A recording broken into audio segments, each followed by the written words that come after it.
अस्सलामुअलैकुम। उम्मीद है कि JTQ न्यूज़ नेटवर्क के सामाईन आप सब खैरियत से होंगे। मैं जिस मौजू पे आज वीडियो बना रहा हूँ वो वीडियो इंतहाई अहम मौजू पर है। आजकल हम में एक चीज़ पाई जाती है, वो ये चीज़ है कि हम जब रब से दुआ करते हैं या हम अपने रब से कोई चीज़ मांगते हैं ना हम अपने रब से माफ़ी मांगते हैं तो हमारे दिल में एक घबराहट सी पैदा होती है। उस घबराहट में हमें ये लगता है कि पता नहीं हमारी दुआएं कबूल होंगी या हमारी दुआएं नहीं कबूल होंगी, और ये एक वसवसा होता है जो शैतान की तरफ से आता है। मैं कुछ वाक़यात आपके सामने ज़िक्र करूँगा कि जिससे वाज़ेह तौर पे पता चलता है कि हमारा रब कितना रहीम है और कितना करीम है कि वो हमारी दुआओं को फ़ौरन सुन लेता है। शर्त ये कि हम पूरे अकीदे के साथ दुआ मांगें। बनी इसराइल का एक शख्स था और बहुत गुनाहगार था। हज़रत मूसा अलैहिस्सलाम ने अल्लाह रब्बुल इज़्ज़त से अर्ज़ की कि मैं मालिक व मौला, मुझे मेरी उम्मत का सबसे गुनाहगार शख्स दिखाया जाए। तो अल्लाह करीम ने फरमाया कि मूसा, आप एक बाज़ार में जाके खड़े हो जाएं, वहाँ पे जो सबसे पहला शख्स दाखिल होगा वही आपकी उम्मत का सबसे गुनाहगार शख्स होगा। हज़रत मूसा अलैहिस्सलाम उस बाज़ार में जाके खड़े हो जाते हैं। बाज़ार में खड़े होने के बाद देखते हैं कि एक शख्स दाखिल होता है। तो हज़रत मूसा अलैहिस्सलाम उस शख्स को देख लेते हैं और उनको पता चल जाता है कि ये मेरी उम्मत का सबसे गुनाहगार शख्स है। फिर वो अल्लाह ताला से दुआ करते हैं कि मौला, मुझे मेरी उम्मत का सबसे नेक शख्स दिखाया जाए। तो रब्बे ज़ुल जलाल फरमाता है कि मूसा, आप उसी बाज़ार में दोबारा जाएं, जो सबसे पहले शख्स दाखिल होगा वही आपकी उम्मत का सबसे नेक शख्स होगा। हज़रत मूसा अलैहिस्सलाम दोबारा उस बाज़ार चले जाते हैं और देखते हैं कि जो शख्स सुबह आया था गुनाहगार था वही शख्स अब वापसी आ रहा है, वो नेकोकार है। अब हज़रत मूसा अलैहिस्सलाम अल्लाह रब्बुल इज़्ज़त की बारगाह में सारा मामला अर्ज़ करते हैं कि मालिक व मौला, सुबह तो ये शख्स गुनाहगार था, अब ये नेकोकार कैसे हो गया। तो रब्बे करीम फरमाता है कि मूसा, जब ये बाज़ार में आया तो बाज़ार बंद था, तो ये अपने बच्चे के साथ आगे पहाड़ी इलाके में निकल गया और पहाड़ी इलाके में इसके बच्चे ने पहाड़ों को देख के कहा कि बाबा, क्या पहाड़ों से भी कोई बड़ी चीज़ है। तो इसके बाप ने कहा कि हाँ बेटा, पहाड़ों से भी बड़ी चीज़ है और वो है समंदर। फिर इसके बेटे ने सवाल किया, क्या बाबा समंदर से भी बड़ी कोई चीज़ है।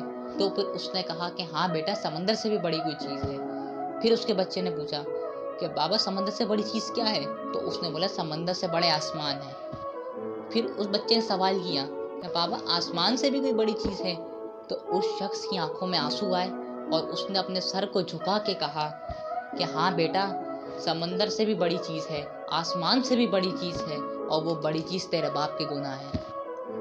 अल्लाह ताला फरमाता है हज़रत मूसा अलैहिस्सलाम को कि फिर उसके बच्चे ने सवाल किया, क्या बाबा आपके गुनाहों से भी कोई बड़ी चीज़ है। तो फिर उस शख्स ने कहा कि हाँ बेटा, मेरे गुनाहों से भी बड़ी चीज़ है। तो बच्चे ने पूछा, बाबा वो क्या चीज़ है।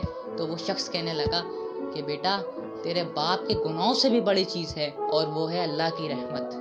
अल्लाह रब्बुल इज़्ज़त फरमाते हैं कि ए मूसा, मुझे उस बंदे की अदा पसंद आई, कि उस बंदे की आजिज़ी पसंद आई कि मैंने उसके तमाम गुनाहों को बख्श दिया और उसको अपना खलील बना लिया। देखें, इस वाक़ये से हमें सबक मिला कि अल्लाह को सिर्फ हमारी आजिज़ी चाहिए। हम आजिज़ी से जब रब से दुआ करेंगे ना तो अल्लाह रब्बुल इज़्ज़त हमारी दुआ को फ़ौरन कबूल फरमा लेगा। बस क्या आजिज़ी से झुकना है उसकी बारगाह में। एक हदीस शरीफ सुनाता हूँ मैं आपको।